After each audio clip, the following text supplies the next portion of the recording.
আসসালামু আলাইকুম ভিউয়ার্স, আশা করছি আপনারা সবাই ভালো আছেন, সুস্থ আছেন। আজকে থাম্বনেল দেখে নিশ্চয়ই বুঝে গেছেন যে কিছুদিন আগে ড্রেসটার বর্ডার লাইনের একটা ছোট্ট ভিডিও শেয়ার করেছিলাম আর বলেছিলাম কাজ শেষ করা হলে সেটা আপনাদের সাথে অবশ্যই শেয়ার করব। তো আজকে এই ড্রেসটাই শেয়ার করার জন্য আপনাদের সাথে কাছে চলে এলাম। এই যে দেখুন, এটা হচ্ছে পুরো বর্ডার লাইনের কাজটা যেটা শেষ করেছি। আজকে আপনাদের সাথে এটার আমি বডির ডিজাইনটা দেখাবো। এটা খুবই গর্জিয়াস একটা ডিজাইন হয়েছে বেবি ফ্রকের। যেহেতু আপুটা ঈদের জন্য অর্ডার করেছে, তাই চেষ্টা করেছি একটু গর্জিয়াসভাবে করার জন্য।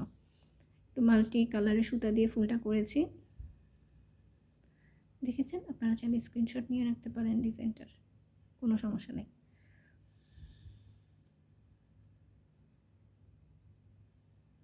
এই তো।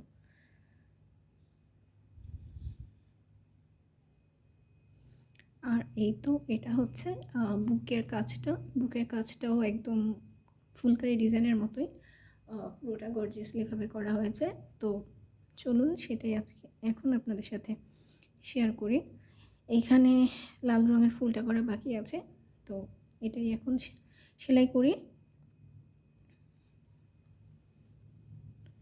ভরাট সেলাই বা লং অ্যান্ড শর্ট স্টিচ দিয়ে আপনারা এটা করতে পারেন। ফুলটা সমস্যা নাই, যেহেতু এই প্যাটার্নের ফুলগুলো একটু আপ ডাউন হয় স্টিচগুলো, নয়তো সুন্দর করে ভরাট হয় না। তো সেক্ষেত্রে এটাকে লং অ্যান্ড শর্ট স্টিচ দিয়ে করলেই বেশি ভালো লাগবে।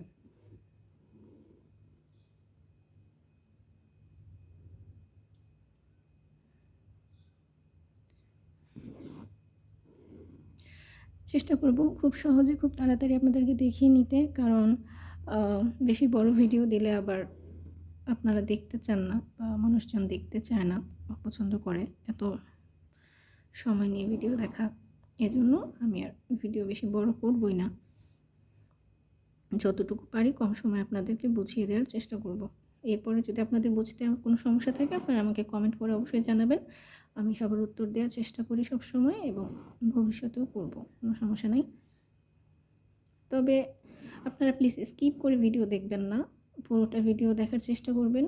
এতে করে আপনাদের একটা জিনিস যেটা দেখবেন সেটা একদম পরিপূর্ণভাবে বুঝে যাবেন, বুঝতে কোনো সমস্যা হবে না এবং কাজ করতে যে কোনো দ্বিধাদ্বন্দ্বে পড়তে হবে না। নয়তো দেখা যায় আমরা স্কিপ করে ভিডিও দেখি, সেখানে অনেক টিপস অ্যান্ড ট্রিক্স থাকে, আমরা সেগুলো মিস করে ফেলি। পরে দেখা যায় কাজ করতে গিয়ে সমস্যা হয়, তারপরে আবার আমরা ভিডিওটা খুঁজতে থাকি এবং তখন এটা পাই না, এবং ডাউনলোড করে রাখলেও সেটা দেখা যায় যে অনেক সময় সমস্যায় পড়ে যেতে হয়।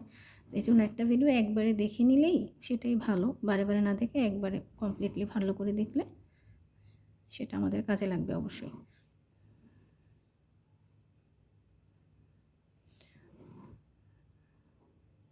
আমি সবসময় চেষ্টা করি আমি যেভাবে কাজ করি আপনাদেরকে সেভাবেই দেখানোর জন্য, কোনো এডিট না করে বা কোনো লুকোচুরি না করে ফুল ভিডিওটা দেখানোর জন্য। কিন্তু অনেকে পুরোটা না দেখেই অনেক ধরনের প্রশ্ন করে, তো যেটা আসলে একটু খারাপ লাগে অ্যাকচুয়ালি। দেখা যায় যে যে প্রশ্নটা করছে ওইটা আসলে ভিডিওর মধ্যেই অলরেডি বলে দেওয়া থাকে।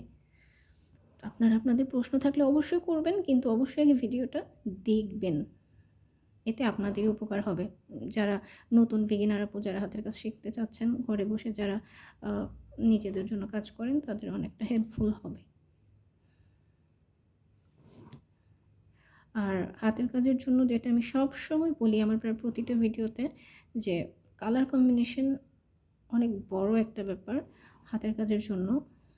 তো চেষ্টা করবেন আপনারা যেই কালারই কাজ করেন না কেন, কাপড়ের সাথে সুতার কালারের কম্বিনেশনটা একটু ভালো রাখার জন্য, সেটার জন্য সুন্দর হয়। প্রয়োজনে অনেক রঙের সুতা আপনারা কাপড়ের উপরে আগে বসিয়ে দেখবেন যে কোনটা ভালো লাগছে, সেটা নিয়ে আপনারা করবেন, তাহলে আর কোনো প্রবলেম হবে না আশা করি।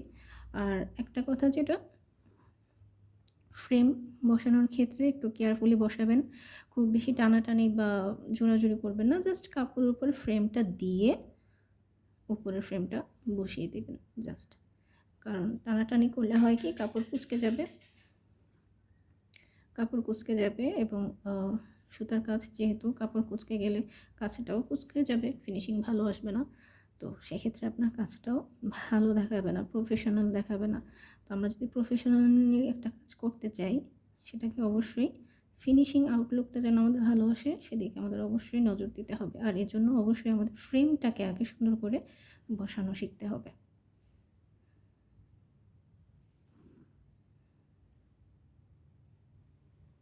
ঠিক আছে, আমরা এভাবে পুরোটা ফুল করে নিব। তো এই তো আমরা এভাবে পুরোটা ফুল করে নিলাম। এখন ফুলের মাঝের যে অংশটা সেটা আমরা ফ্রেঞ্চ নট স্টিচ দিয়ে ভরাট করে নিব। আপনারা চাইলে শুধু ভরাট সেলাই দিয়েও করতে পারেন, আপনাদের পছন্দ মতো সুতার কালার দিয়ে। কিন্তু আসলে হয় কি, মাঝের এই অংশটা, যেটা আগের ভিডিওতেও বলেছি, ফ্রেঞ্চ নট দিয়ে করলে বেশি ভালো লাগে, দেখতে কিউট লাগে।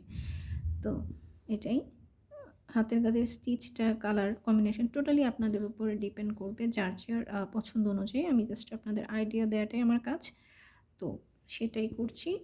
তবে আমি বিশেষ করে আমার পার্সোনালি পছন্দ যে মাঝের অংশটুকু ফ্রেঞ্চ নট দিয়ে করা, তাহলে বেশি সুন্দর হয় জিনিসটা। ফ্রেঞ্চ নট অনেকে পেঁচিয়ে ফেলে, বলে যাবো গিট লেগে যায় বা সুন্দর হয় না, উঠে উঠে আসে। জাস্ট কিছুই না, শুধুমাত্র যতবার ঘোরাতে চান ততবার ঘুরিয়ে এভাবে এখান থেকে আগে টেনে নিয়ে তারপরে আপনি এটা টানুন, তাহলেই হবে। অনেকে করে কি, শুরুতেই টেনে ফেলে, তারপরে নিচে গিয়ে ওটাকে সুতা দিয়ে টান দেয়, এজন্য পরে গিট লেগে যায়। এখান থেকে টান দিয়ে যদি আপনি পরে ইয়াটা করেন, নিচে দিয়ে টান দেন, তাহলে সেটার কোনো সমস্যা হবে না। ঠিক আছে,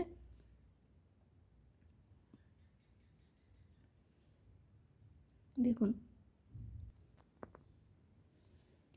আর এখন আমরা পাতাটা করব। পাতাটা জাস্ট নর্মালি সবচেয়ে বেসিক যে স্টিচটা পাতার ক্ষেত্রে ফিশবোন স্টিচ, সেটা দিয়ে আপনারা করে নিতে পারেন, বা চাইলে অন্য কোনো স্টিচ দিয়ে আপনারা করতে পারেন। তবে আমি এখানে এই স্টিচটা ইউজ করলাম, এটাই আর কি পাতার ক্ষেত্রে বেশি ইউজ করা হয়। আর বেবি ফ্রকে এটা করলে পাতাটা একটু টেকসই হয় বেশি এবং দ্রুত শেষ করা যায়। সো এটা দিয়ে আপনারা করতে পারেন। পাতার কালার আপনারা চাইলে হালকা সবুজ নিতে পারেন, জলপাই সবুজ নিতে পারেন।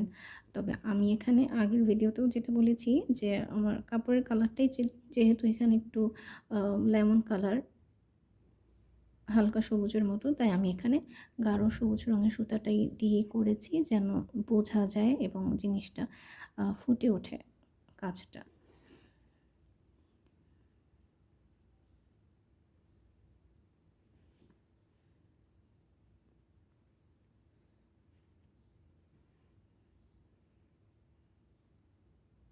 এভাবে করে আমরা সবগুলো পাতা এবং ডাল যা আছে সেভাবে করে নিব। ডালগুলো আমি এখানে ব্যাক স্টিচ ইউজ করেছি, আপনারা চাইলে কাঁথা স্টিচ দিয়েও করতে পারেন। সেক্ষেত্রে কাঁথা স্টিচগুলো ছোট ছোট রাখবেন, তাহলে সুন্দর লাগবে।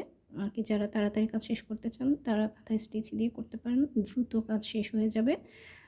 তবে সেক্ষেত্রে কাঁথা স্টিচটা অবশ্যই একটু ছোট এবং ঘন ঘন করে দিবেন, তাহলে ড্রেসটা সুন্দর হবে। যেহেতু এটা একটা ফুলকারি ডিজাইনের মতো করা হয়েছে এবং অল ওভার করা হয়েছে কাজটা, তো সেক্ষেত্রে একটু যদি ফাঁকা ফাঁকা জিনিসটা কম বোঝা যায় তাহলে সেটা ভালো হবে। এখানে আমরা ছোট্ট করে একটা দেখুন ডালা এঁকে দিলাম।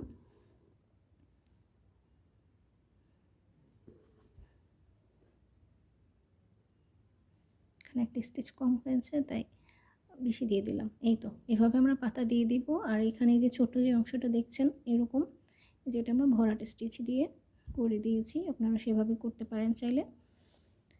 এখন আপনাদেরকে পুরো ডিজাইনটা দেখিয়ে দিই।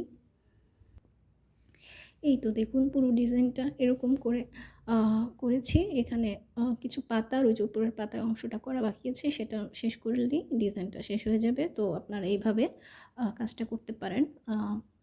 ফ্রেমটা খুললাম আপনাদেরকে ডিজাইনটা পুরোটা দেখানোর জন্য। এই তো দেখতে পাচ্ছেন, আশা করি বুঝতে পেরেছেন এবং আপনাদের কাছে ডিজাইনটা পছন্দ হয়েছে। ছোট্ট করে ভিডিও করতে যেয়েও দেখুন কতটা সময় লেগে গেছে। আসলে কিছু একটা দেখাতে গেলে সময় তো একটু লাগবেই, তাই না? তো আপনি একটু ধৈর্য সহকারে ভিডিওগুলো দেখবেন আশা করি। আর আপনাদের মতামত, ভালো লাগা, প্রশ্ন যে কোনো কিছু যদি আমি বলতে ভুলে যাই এই ভিডিও প্রসঙ্গে বা যে কোনো কিছু, আপনারা আপনাদের মতামত, প্রশ্ন অবশ্যই আমাকে কমেন্ট বক্সে জানাবেন। সবার উত্তর দেওয়ার ইনশাআল্লাহ চেষ্টা করব। চ্যানেলটিকে সাবস্ক্রাইব করে পাশে থাকবেন এবং বেল আইকনটি ক্লিক করতে ভুলবেন না। আজকে তাহলে এই পর্যন্তই। আল্লাহ হাফিজ।